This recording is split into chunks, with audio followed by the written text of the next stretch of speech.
ఇలా కేంద్ర రాష్ట్ర ప్రభుత్వాలు, అటు బీజేపీ ప్రభుత్వం ఇటు కాంగ్రెస్ ప్రభుత్వం, రెండు ప్రభుత్వాలు కలిసి రైతుల జీవితాలతో చెలగాటమాడుతా ఉన్నాయి ఈరోజు. ఇప్పుడు నిన్న కొత్త సర్కులర్ ఇచ్చిండ్రు, నిన్ననే ఎకరాకు 2 యూరియా బస్తాలే ఇస్తారట. ఆ 2 కూడా ఇప్పుడు ఒకటట, నెలకు ఒకటట. ఆ 2 బస్తాలకు తిరగాలన్నట యాప్ కోసం. నిన్న మా ఎంపీపీ శ్రీకాంత్ రెడ్డి చెప్తుండు, ఆయనకు యూరియా బుక్ చేసుకోవాలంటే యాప్ మీద వాళ్ళ బాపో దిక్కు, అమ్మో దిక్కు, కొడుకో దిక్కు, ఆయనో దిక్కు, నలుగురు 4 ఫోన్లు పట్టుకొని 3 గంటలు కొట్టంగా 2 బస్తాలు దొరికినాయట. 2 బస్తాల యూరియాకి ఇంట్లో 4 ఫోన్లు పట్టుకొని కొట్టంగా దలుగుతుంది, లాటరీ తగిలినట్టు. అది 2 బస్తాలు అంటే ఇలా ఎకరాకు 2 బస్తాలే యూరియా ఇస్తామంటే ఏంది? కేంద్ర రాష్ట్ర ప్రభుత్వాలు రైతులంటే ఎందుకు ఇంత చిన్న చూపు?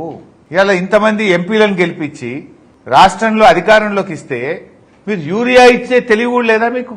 కేసీఆర్ గారు ఉండగా ఆటో డ్రైవర్ చెప్తే ఇంటికాడ వచ్చి యూరియా వేసిపోయింది కదా. ఇలా 2 బస్తాలే ఇస్తారట. మా చిన్నకోడూరు మండలం మొత్తం మిర్చి పండుతుంది, కొంత నంగనూరులో కూడా మిర్చి పండుతుంది. రాష్ట్రంలో అనేక చోట్ల మిర్చి వేస్తారు, వరంగల్ గాని, ఖమ్మంలో గాని చాలా జిల్లాల్లో వేస్తారు. మిర్చి రైతులు ఎకరానికి 6 బస్తాల యూరియా వాడతారు, 5-6 బస్తాల యూరియా వాడతారు. నువ్వు 2 సంచులు ఇస్తే మరి మిగతా 4 సంచులకి యాడికి పోవాలి?